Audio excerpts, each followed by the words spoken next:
Ah, jadi kelompok-kelompok orang tersebut antara lain orang yang mengatakan netesnya roh dan pindahnya roh selama-lamanya dari seseorang, dari diri seseorang keluar dari badan lain ke dari sejenisnya atau dari selain jenisnya.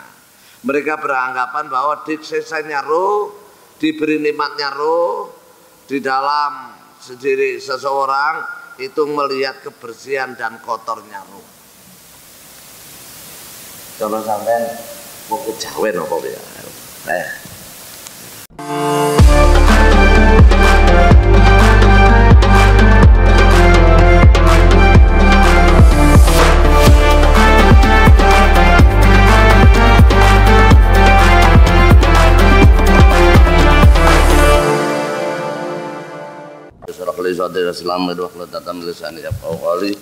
Amma ba'du, para jamaah, para pemirsa yang saya hormati, samiin, walaupun sedikit orang, marilah kita manfaatkan waktu Ramadan ini dengan baik untuk melakukan sesuai dengan perintah Rasulullah sallallahu alaihi wasallam. Yang penting orang ini ngelakoni cocok karo perintah Kanjeng Nabi. Kanjeng Nabi nggak pernah perintah neben ngono itu. Ki ore NU. Poso iki.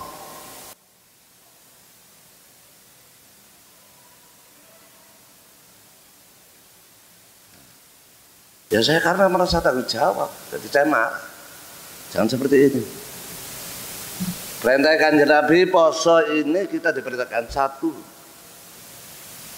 Man hadara majral ilmi fi Ramadan kataballahu lahu ibadata sanatin wa yakunu ma'i tahtal arsy. Siapa yang menghadiri majelis ilmi dalam bulan Ramadan, kata Rasulullah, ia akan dicatat baginya 70 rakaat pahala. Ya kata lahu ibadata sanatin, dicatat 100 ibadah dalam 1 tahun. Ganjaran ini sampai tukang mriki lho, padha karo ganjaran setahun. Lho kudu yakin ini. Kita harus yakin dengan dawuh Rasulullah yang sahih. Sama kita melakukan satu siwakan. Ini hadisnya Bukhari Muslim jelas. Barang siapa melakukan man sholat bisiwakin, man sholat rakatain bisiwakin khairun min sab'ina rakatan bighairi siwakin. Orang sholat menggunakan siwak 1 kali itu lebih bagus daripada 70 rakaat tanpa sholat. Jadi sembahyang 2 rakaat nganggo iki, Pak. Sampeyan sembahyang tarawih ya akeh 2 rakaat. Tapi yakinkah kita sekarang? Lah, membangun yakin inilah yang harus kita bangun. Paham ya? Nyatane wong gak yakin. Endi ana wong gak jiwa? Arang-arang. Nah, yang susah membangun yakin. Nah, ini kita belajar di situ. Wa man dawama 'ala jamaah, barang siapa yang melakukan bulan jamaah dalam bulan Ramadan, kata Rasulullah, man dawama 'ala jamaah fi Ramadan atallahu lahu madinatan tamla'u min tamla'an khairun min khumurin na'am. Ya apa ya hadis itu ya. Barang siapa yang melakukan konsisten langgeng berjamaah dalam bulan Ramadan akan diberi oleh Allah kota yang dipenuhi dengan kebaikan. Kota yang dipenuhi dengan kebaikan. Hati-hati yang sudah sorry seperti ini, ngapain sih kita? Kemudian kita mengadakan kegiatan Ramadan sing intine membuat hati manusia lupa dengan Allah. Kayak ini ngilingno pangeran tang lalekno pangeran. Pertanyaan saya jawab. Jawab sampean. Kira-kira musik ini melupakan Allah atau mengingatkan kita kepada Allah? Yakin, harus yakin. Masa Imam Nawawi bodoh? Syekh Nawawi Al-Bantani mengarangkan bahwa sampai gitar diharamno bareng. Persoalannya satu, membuat manusia lupa dengan Allah. Haramnya di situ. Min haitsu ora kabeh ngalalno. Ono sing lho kiai kita lho ngono kuwi. Sulam Taufik kalau buka, kalau memang itu enggak relevan, protes saya enggak usah dicetak. Iya, iya. Jangan terus-terusan. Nek kon nang pasar ya sakarep mau gak urusan. Nek pasar dulu bukan urusan saya. Tapi di sini saya prihatin. Saya belum pernah ceritanya di Asim mendirikan kon gawe musik.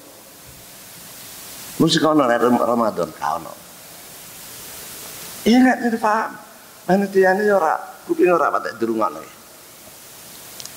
Seorang ngaji ya, rene kepethuk, gak kepethuk ilmu, kepethuk gendingan.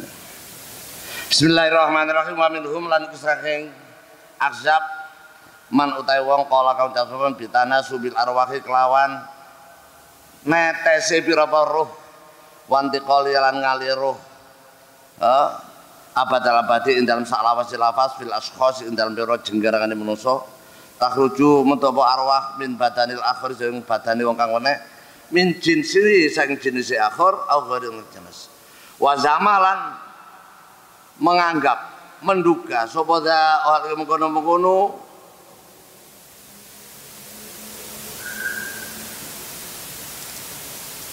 azab ya anna ta'dzibal siksane arwah wa ta'latat imalan oleh panjenengan arwah iku takhruju metu apa ta'dzib lan ta'lim min badanil akhari saking badan akhir min jinsi saking jenis akhir au ghairi talian jasad.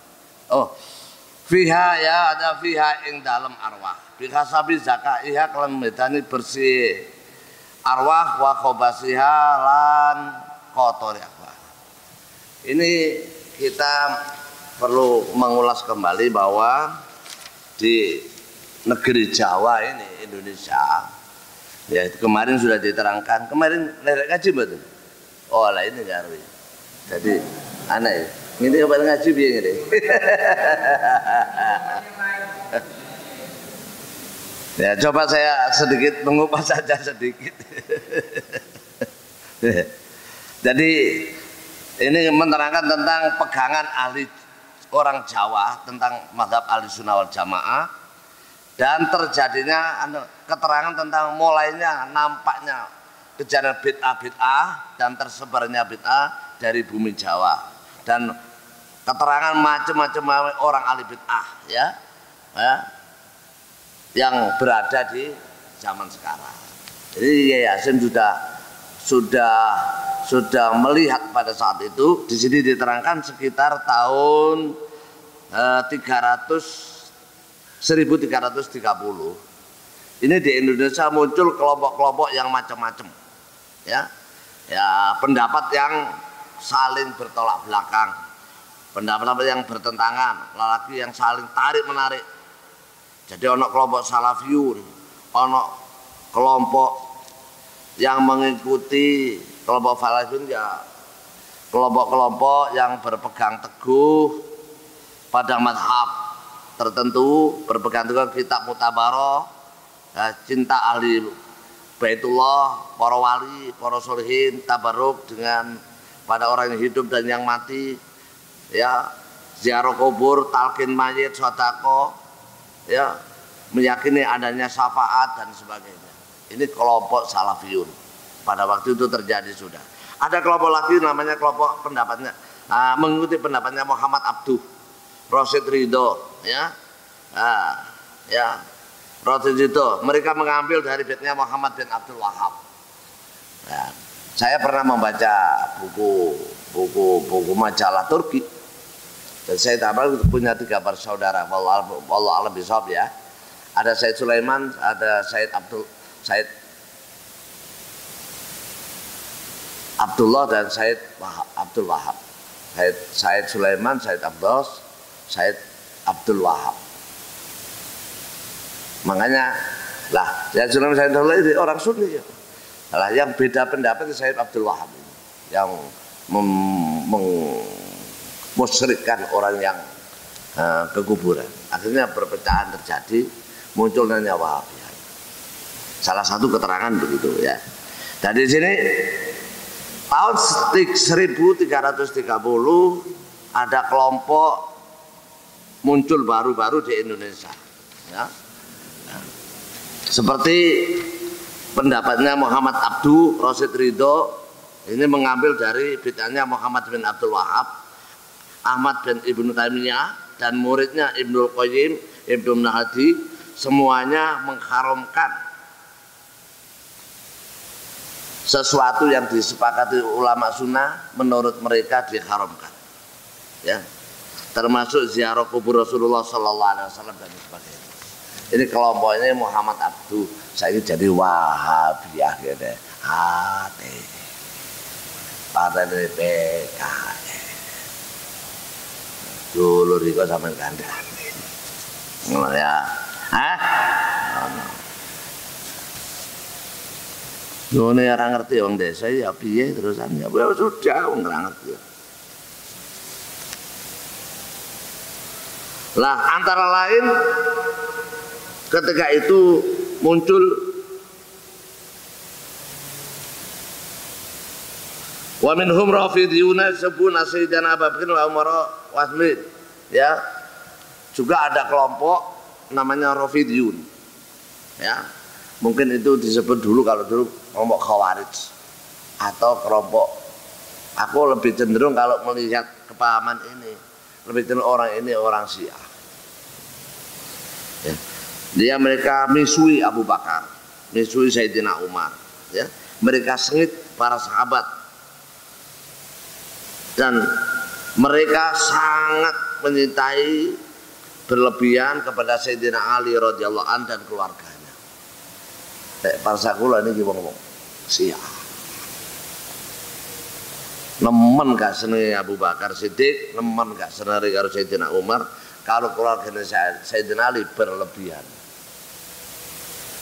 luar biasa, dan memfitnah Sayyidina Abu Bakar Siddiq, memfitnah Siti Aisyah dan sebagainya. Saya punya rekaman itu dari kaum Syiah tahun 2005-2010. Salah satu ucapan mereka, Aisyah al-ana finnar. Aisyah al-ana finnar. Siti Aisyah sekarang sudah di neraka. Itu pendapat mereka. Dan di Indonesia Syiah sudah banyak, di Mojokerto pun ada.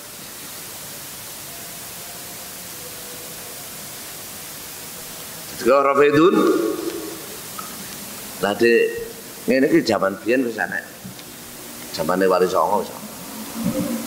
Salah satu dan rekaman itu dan HP wonten ya, kula nate asal keterangan.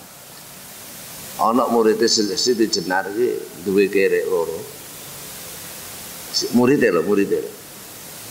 Terus dijenengi Abu Bakar be Umar. Tak kurang ajar. Berarti Abu Bakar di baratnya kayak kiri. Dia gak wong Syiah wong apa katanya. Nah itu muridnya Siti Jenar. Ya sama paham itu mau.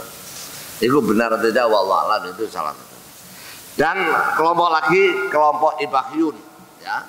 Jadi zaman ini terjadinya ada kelompok Rafidiyun, ada kelompok Ibahyun. Mereka mengatakan orang hamba itu kalau sudah sampai pada puncaknya cinta kepada Allah dan hatinya bersih dari kelupaan dan dia memilih iman daripada kufur, maka gugur dia amar ma'ruf nahi munkar. Terus gak usah amar ma'ruf nahi munkar, dan dia tidak bisa Allah tidak memasukkan neraka sebab melakukan dosa besar. Enak ya dia.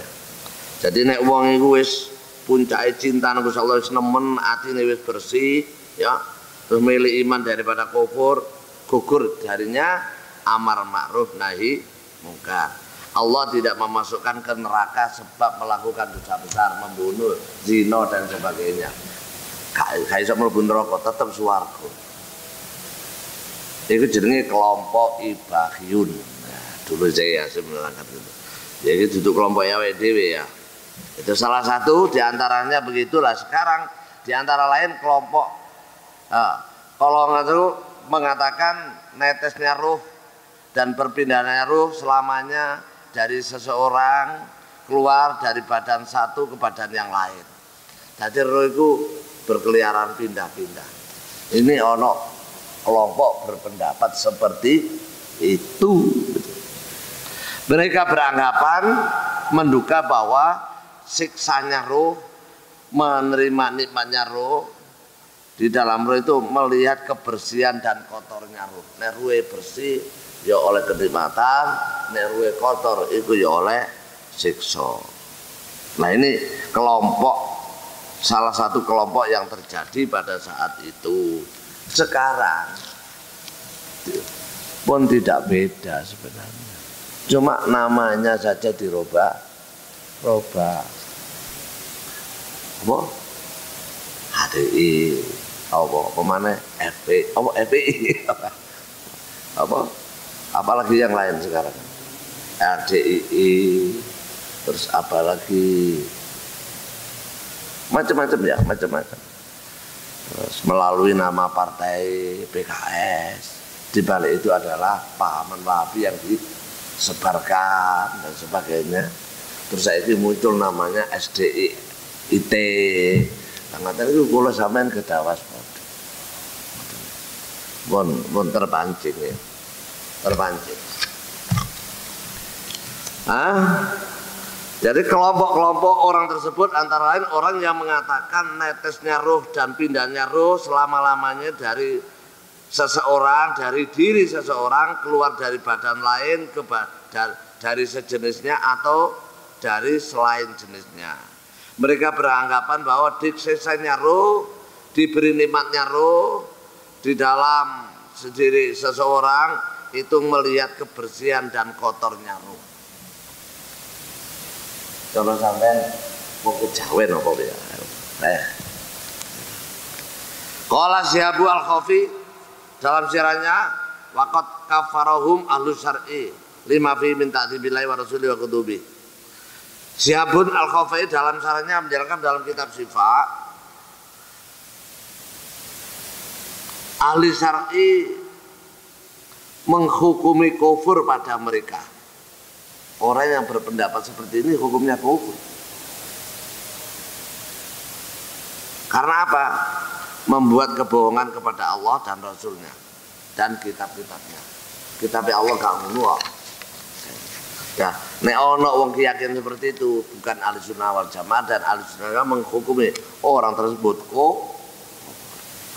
Wa minhum lan sari ahzab man wong kala kang disapaman bil khululi kan manggone Allah ing dalem makhluk wal ittihad lan manunggali Allah lan Gusti wa hum lan utawi man qala bil khulul iku jahalatul mutasawwifi pira-pira wong budhuhe ahli tasawuf yaquluna padha ngucap sapa jahala inna usbane Allah taala kal wujudul wujud al mutlaq mutlaq wujud sing mutlak tanpa batas. Wa inna ghairu salian Allah layatifu ora persifatan ghair bil wujud kan wujud aslan kelawan babar pisan. Hatta idza qalu sing kalian ngucap sapa jahalah ya. Jahalah to mangkola. Al-insanu ta insan iku mawjudun. Famana qaul iku anna lahu iku dewe insan ta'alluqun gumantung bil wujudil mutlak wa Allah. Ada kelompok lagi yang aneh. Orang yang mengatakan Allah itu bertempat dan Allah itu manunggal jadi satu dengan manusia makhluk. Di sini ada manusia, di sini ada Allah. Benar kata-kata itu jangan. Tapi pemahaman makna itu salah. Akhirnya Allah itu nempel nanya ini menung. Ini adalah kebodohan orang ahli tasawuf yang mengartikan Gusti Allah menungso gak bisa gak tau pedhot karo Gusti Allah.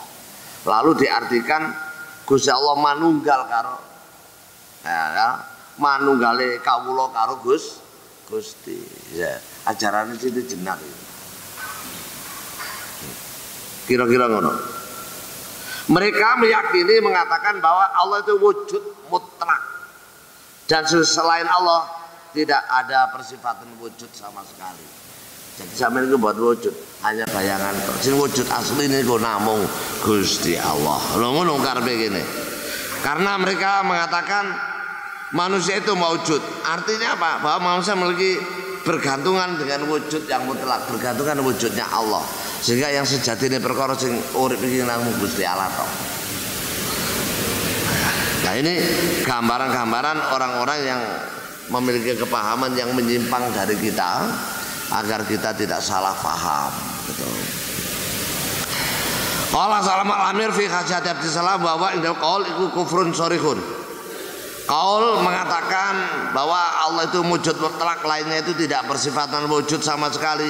Ini hukumnya kufur yang sorih, jelas. Wala khulula wala tihada, tidak ada tempat, tidak ada khulul bertempat dan tidak ada manunggal.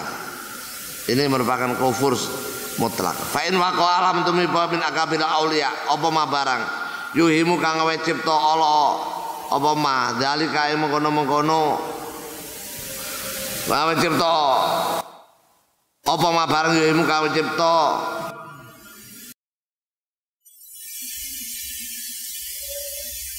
apa khulul zalika mengkono khulul apa ma uwila mongko den tawil apa ma bimak lebarang yunasibu kang mantesi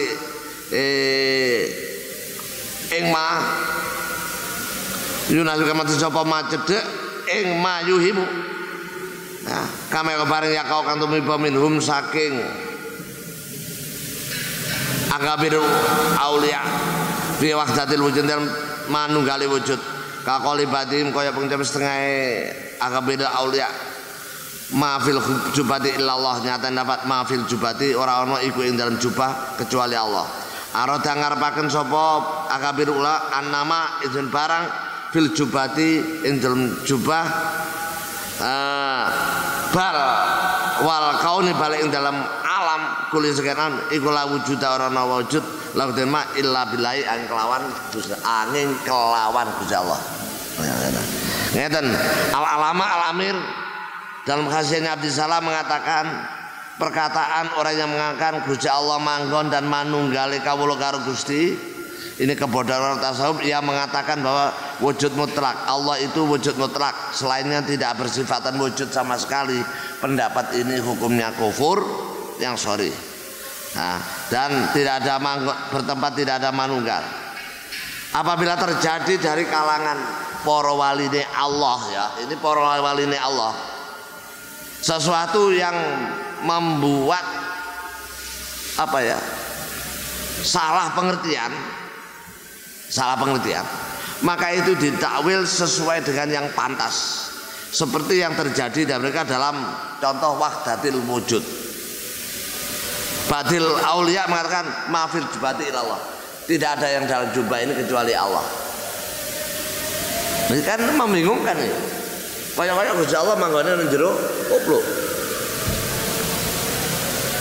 Ini Badil aulia mengatakan ketika kita mendengar kalimat seperti itu, maka harus ditakwili yang sesuai takwilan tersebut.